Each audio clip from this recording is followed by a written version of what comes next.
Hello, everyone, and welcome to our Monday morning podcast in Audiogram, coming to you from Walnut Hill Church in Lexington, Kentucky. Every week, we sit down with members of our church family and staff to unpack Sunday's sermon and see how it connects to our lives. Today, we're talking about Sean's message from Romans 12 in our Reach, Welcome, Serve series. Hello there and happy Monday to you. Here we are, the Monday morning quarterback on Walnut Hill. What do we call ourselves, Jesse?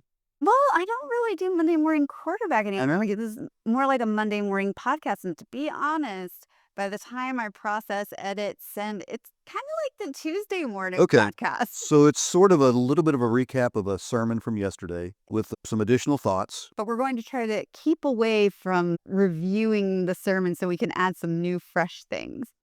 That's your job. Oh, okay. Well, That is totally your job. lofty job. It is. So anyway, I'm glad you're with us. If you're with us for the first time here on Walnut Hill, we're just going to talk about Romans chapter 12. We were looking at some of the things that this particular church is trying to work toward. But of course, we're always thinking about ourselves as individuals too, and our faith and what it is that God is calling us to. And yesterday we were thinking about the concept of being a person who is welcoming and hospitable, and being that person who others are drawn to and who are wonderful ambassadors for Jesus Christ. And so what does that look like?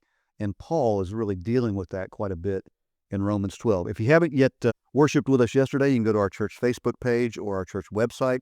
If you have, Romans chapter 12, we only did about 7 verses, but they are packed with wonderful thoughts that God gives through the apostle. Started out talking about loneliness. Do I talk about that too much? We don't. I think talk it's about it a lot. so relevant now because Feels- just social media is pushing us away from communal events. So I think it's a great thing to bring up. It's, of course, playing into an increase in mental illness diagnoses. So I think it's really relevant for this time. So Jesse and I are of different generations. I'm at the end of Gen X, beginning of the baby boomers, and you are more millennial. I am, begrudgingly. Why? Well, because I was born in 82, so I feel like I'm right on the line. Do you not love the millennials? Do you not love your generation, Jesse? I feel like my generation has gotten a bad rap. I don't give you a bad rap.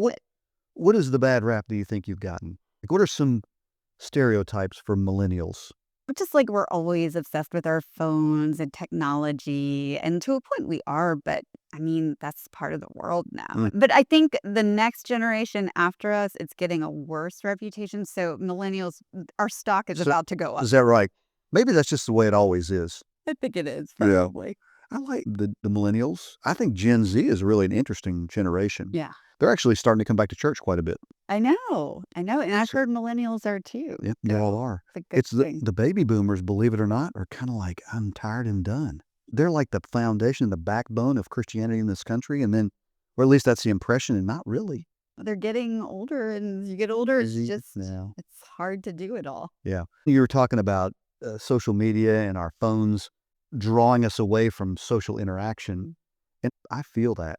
On Saturday, we had an opportunity to go to a tailgate party at a University of Kentucky football game with our friends that we always tailgate with. And for no reason at all, we just decided not to go. We're not going to go. Just seems like too much effort. It's a mile and a half away. We've got a great place to park. Yeah. Let's go have dinner with our friends. We literally just sat in our home and watched TV. Yeah. I listened to a few podcasts this weekend on my way to Indiana to see friends, and one of them addressed this. It was Angela Duckworth and Katie Milkman. Like her. I love I don't her. know. But it's Katie's podcast, Choiceology, and they were talking about how the further your phone is from you in actual distance, Okay. increases your working memory and your productivity, which shouldn't be surprising. They asked these people to repeat 5 random numbers, and the people who had their phones furthest from them actually performed better. So it's funny, just the physical presence of that phone. It's a distraction. It's a distraction. I mean, like mine right now is plugged in. Probably, how far is that phone from here? 20 feet? Right. And I feel great not being tethered to it. I do like it. I like Yeah, charging mine, especially when I'm Yeah. playing with my daughter, because then you're more present. But your generation sometimes gets that bad rap. I can tell you so many times I've been in a public place and noticed people in my generation and older at a table with their spouse, and they're both on the phone. Well, I've noticed that too, actually. You see older people and baby boomers Mhm. constantly on their phone, and you guys complain about us, Yeah. man. Oh, no. Well, Claim your life. exactly. So I quoted the American Time Use Survey, Yes. and let me ask you. So it basically studies how Americans use their time, obviously. And one of the findings is that we have spent more minutes in isolation every year since 2003. Of course, there's the pandemic has an impact on that in 2021. But do you find yourself spending more time in isolation or less time in isolation as you have gotten into your 30s and then now into your early 40s? I haven't personally, but I think that's because I just seek relationships and Right. go out and see people. But I think working from home has really created It has. that kind of abyss where people just stay in their house all day and don't really get interaction outside of a computer screen. I can definitely see where that Mhm. would be accurate. I don't really like to work at home. I mean, I do a little bit, but I really try to have home as my sort of my place where I'm not thinking about, well, I think about it all the time, but not working. Right. But it is awfully appealing to not get up and get ready. Like yesterday morning, I was sharing with the congregation as we were getting started in the service.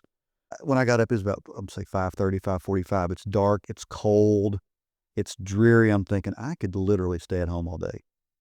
And so I couldn't do that, but there was a part of me that wanted to. I'm glad that a lot of people packed our church yesterday. I was going to say there would have been a lot of disappointed Oh, people. no, no, no, no, not at all.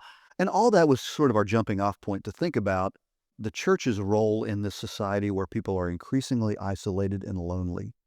And the concept that I wanted to draw out from Paul's letter to the Romans, chapter 12, was the idea of Christian hospitality. And not just in the church, but also just in the way we live our lives, just being a hospitable person. I started with verse 21, where Paul writes, "Do not be overcome with evil, but overcome evil with good." And what I wanted to think about as a foundation was just the idea that regardless of what's going on around us, the people we're dealing with, we're to be people who are good. Just fundamentally, we're just good. One of my favorite verses in the Bible. Really. Absolutely. What do you love about it? 100%. Because that's the hardest thing, right? Is Mhm. to maintain your standards and your virtues and God's word, Mhm. even in the face of evil. Mhm. What's that poem, If? If yes, by Rudyard Kipling. Uh-huh. That Exactly. reminds me of that. It's one of my favorites. Is it? There. Yeah, it Okay. is. So how would you define evil in this sense? I tried to unpack it a little bit yesterday, but do not be overcome with evil.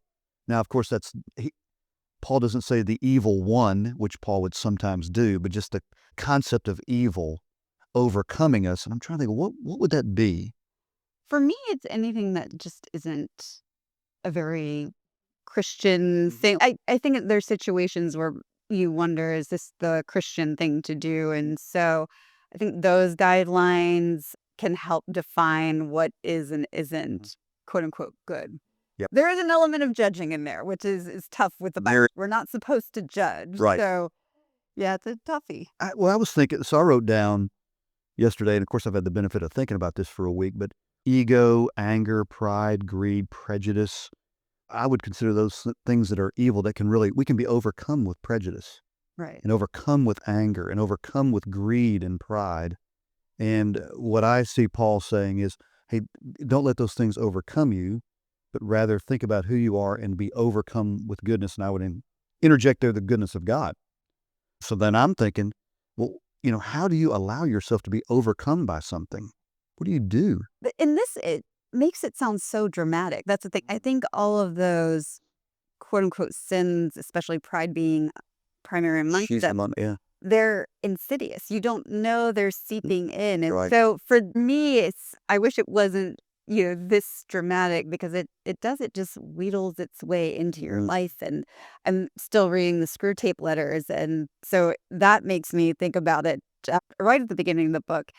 The companion to the devil is, Wormwood. yes, instructing a younger apprentice on how to distract people by just worldly distractions. You'll take them away from God. And one of them is looking at what people are wearing while you're in church. Do you find yourself doing that? Yes. I don't. Yes. Well, okay. Some of us just aren't as good I as don't the think I do. Well, no, I mean, do you really? I think specifically, I've been to a church where people were wearing jeans, and that surprised me. Did it distract you? It did distract me until I talked it over with a friend, and they were like, "Well, God says, 'Come as you are.'" And I'm like, they are just living that out, and you know what? I respect that. But all those tiny things you can be distracted by in church just kinda slithers in there It does. like it's not as big and dramatic as it sounds. Hmm. I'm distracted by what I think people are thinking, Of course, yeah. and just worrying about what are they thinking. How, and of course, my role in church is unique because of my position. I'm easily distracted by what people are thinking, and if someone seems to be in a bad place or in a bad way, it distracts me. Like yesterday, we were talking about worship here, and I was totally distracted. I'd been in a meeting leading up to worship, and I was thinking about that. And then I had that on my mind, and there was just stuff in the sanctuary, not particularly negative. I was distracted. I just wasn't myself. And so, yeah, that happens. Well, I think too when you're shepherding a flock, you have such a high standard of what you want to get done maybe with every sermon and who you wanna reach, so it Mm. makes sense that you would be. It happens. So he's talking about don't be overcome with evil. And I just wanted to say that overcoming evil with good, because then I think he gives us some concepts that we can think about in our personal lives. He begins with saying, bless those who persecute you. And we drew out yesterday that in that first century church in Rome, persecution was bodily, it was physical, it was death, it was horrible, torture. I didn't want to be overly dramatic, but that's happening on the African continent these days. It truly is. And that's something to be thinking about and praying about. And I didn't want to be trivial, but I tried to move into what are some words that are synonymous with persecution. And I came up with being plagued or attacked or afflicted or annoyed or even aggravated, and started wondering, well, could we apply those experiences we're having to blessing that person who's giving us that experience? Because ultimately we'll learn something from it. Yeah, absolutely. Are you thinking about something specific? Put it this way, of all these words, which one fits your experience right now in life? Plagued, attacked, afflicted, annoyed, or aggravated? My goodness. I don't know that I feel any of those, that's the problem. I That's don't. wonderful if you don't. Maybe I feel a bit annoyed, but not really. For me, it's more, can I jump? Sure. Okay. For me, it's more 15 where they say weep with those who weep. Because I do have some people in my life who are going through rough times. And it's hard to just be there and listen. Be present. Yes. Because you always want to fix, Mhm. right? And you want to bless them, but sometimes you Mhm. just have to be there. I think what Paul's saying is that, again, being that person who just has that hospitable nature and is an ambassador for Christ, this is the operations manual. You're with someone who is mourning or weeping. Your job is not necessarily to pep them up and to tell them jokes, which I alluded to yesterday. I used to be so uncomfortable with that. I would literally make a joke out of everything. Then also, for me, the ability to rejoice with people who are rejoicing and not feel any tinge of jealousy Right. or tinge of, oh, I wish that were me, That's where difficult. they don't deserve that. It's difficult when you feel like other people are being given Mhm. gifts of joy that maybe you don't feel they've earned, but again, not for us to decide. It's not. I remember years ago when I was really going through a difficult period financially, where I just was really, really struggling because I was having to restart my life. And I had a friend of mine, my age, who literally moved into a mansion. Oh, wow. And I remember visiting him and really having to push myself to say, I just need to celebrate with him and not think about me and Mm. just celebrate with him. And again, what a wonderful gift we can give people to just be there with them, regardless of what they're going through. Then he moves on, and in verse 16, and what I wanted to do in looking at that again, we're thinking about not just as a church, but also as individuals. The idea of harmony is we're going to try to really work with people and engage people, and sometimes that can be really, really difficult, especially if we're feeling lonely and isolated. Yes. Yes. And I think also Right now, we have such strong viewpoints about politics, Mhm. religion, so many things that it's makes it difficult to collaborate, which requires, as you said, Mhm. humility Right. and being humble. Because often when we're harmonizing with someone, we have to be in a support role. If I am dealing with someone who is doing something that's really going to be beneficial and wonderful for them, just to be able to support that and enjoy that and encourage them rather than kind of drag them down or be a naysayer or be a barrier. How would you flesh that out? I'm thinking about more collaborating on a work team Okay. or a committee to truly collaborate. There can't be a leader. Everyone has to have equal input, Hmm. equal say. Doesn't mean you have to agree with everyone's ideas, but everyone has to be heard. Yeah. We were talking about that in a class I was teaching after worship yesterday with our young people. They were asking about why would a church use like Robert's Rules of Order? Right. And what I was trying to point out was, at least my interpretation, it provides everyone with the opportunity to have a voice in the room. And it's an equitable way of dealing with decision making. Well, let me test this on you. Over the years, I have believed that one of the greatest favors you can do for someone is to ask that person to help you.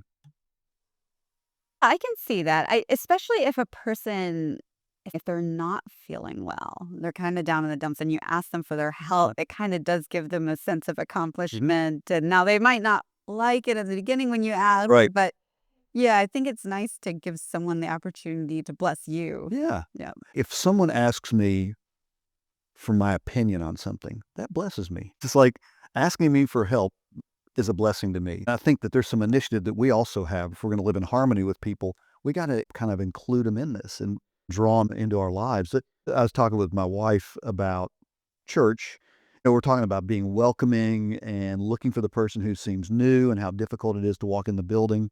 And she was pointing out that we also bear some responsibility when we are that new person to be, first of all, open to being engaged. So we need to take that initiative to talk with them as well. I just think a lot about churches being in harmony with one another. I use the language of a loose confederacy of individuals just doing their own thing. And I always worry, I think in any organization, any family, you can't just have everybody doing their own thing. There needs to be some sense of collaboration and working together. Well, and so going on the point of being welcoming to a church, what's kind of the best way you think someone could be welcoming, an existing church member, if someone new just walked in?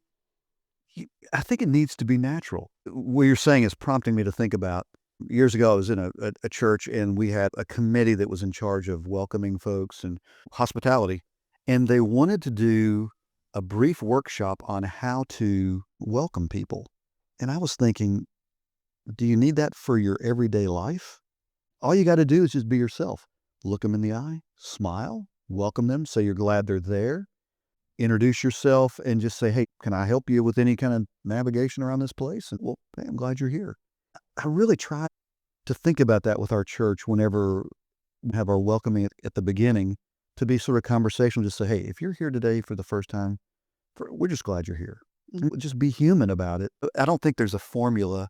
We don't want to seem so mechanical or rigid like we're going down a flow chart, but I'm rambling, but that's No, maybe it's just a we all have our own personalities, but I always think just be yourself in any setting and try to put people at ease.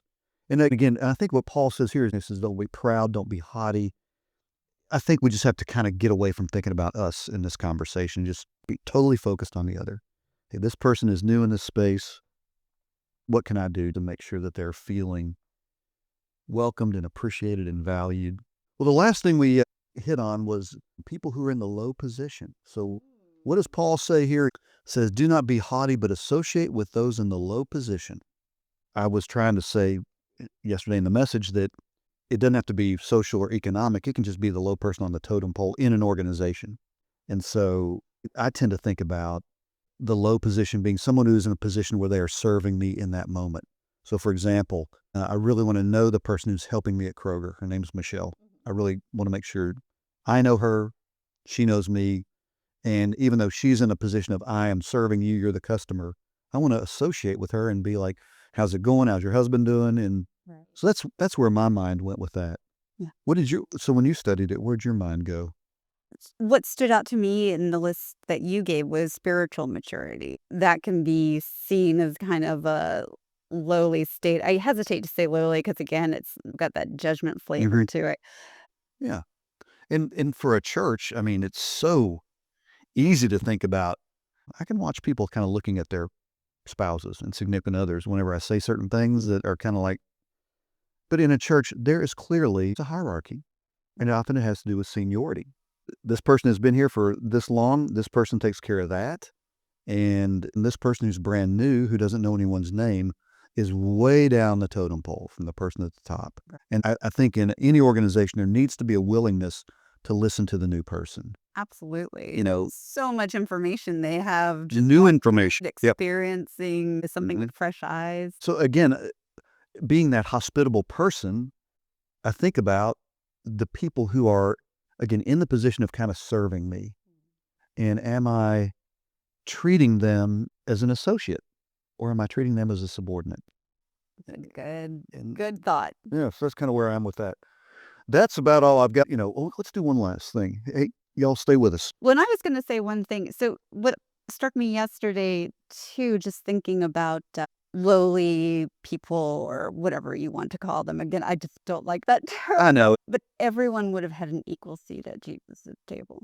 Amen. So we're equal Mhm. to Christ. Yeah. In him, we're equal with one. Because you look at the people he associated with, he was much more critical of the people who seemed to have it all than he was those who had really struggled. And he surrounded himself with a pretty ragtag bunch of humble folks. He did. They loved him. They were like, hey, I finally found someone who's going to give me the time of day and dignify me as a human being. Well, the last thing that Paul says that I want to touch on is be careful to do what is right in the eyes of everybody. And I kind of twisted on that a little bit yesterday. Everyone has their standards, and we want to do what's right in the eyes of all these people, these different standards. What I was thinking of is the word authenticity. Be the same person. Just because someone can't do you a favor or can't in any way enhance you doesn't mean you're going to treat them any different than the person who can really make a big difference in your life. Right. And just to be that same person in both of those settings is kind of where I went. You should always be authentic, right? Because you'll be surprised constantly throughout life that people are not who they initially seem, are both in good and bad ways. At the gallery I worked at in New York, my boss, it was great, constantly told us everyone's treated equally. You answer everyone's questions. And we did. It would turn out that some of the people who you might think, oh, they're just interested, but they can't buy, would buy like the biggest pieces. Really? Yeah, I mean, honestly. So when you would think they're not interested, would you think they didn't have the resources because of the way they were dressed? Or Yeah, and so it would really be, I mean, that's maybe not the best example, but just another reason to be authentic with everyone and treat everyone with equal appreciation and importance. So if I walked into that gallery, what would you expect me to buy or not buy? So what would you think I would buy if you heard me talk like I talk and see the way I dress impeccably? I have to say, I think he trained me so well, my boss, that I would have no expectations at this point. And I have to also say, my father is, and I know a lot of people do this, they go to buy a car, right? They dress down. Always. Which isn't authentic, but Well, well, we've gone all over the place. all over the place. Hey, I hope everyone who's been listening to us, you've enjoyed this conversation. You can always reach out to us, church Facebook page or our church website. But anyhow, we're going to continue next week. If you'd like to hear more of this in the actual worship form, we're going to continue in Romans chapter 12, but we're going to back up and do the first 8 verses. So that's what we're going to do on Sunday. So anyway, thanks for listening. Hope you have a wonderful week. Any last words, Jessica? Stay warm today, I guess. Stay warm wherever you are, or if you happen to be where one of my best friends is. Hilton Head, I was on the phone with him yesterday, and he was complaining that it was going to get cold this week, but yesterday was 80 degrees and sunny on the golf course. One of our congregation members is in Florida, so I hope they're enjoying the weather. Well, you're having fun down there, and you know who you are. So anyway, well, thanks, everyone, and I hope you have a wonderful week, and you take good care. Bye for now. Thank you for joining us for this week's Monday morning podcast and audiogram. We hope you'll tune in next week as we continue our Reach, Welcome, Serve series with the third sermon exploring Paul's message in Romans chapter 12, verses 1 through 8. In the meantime, you can watch past sermons and videos anytime at walnuthillchurchky.org. We look forward to having you with us again next time.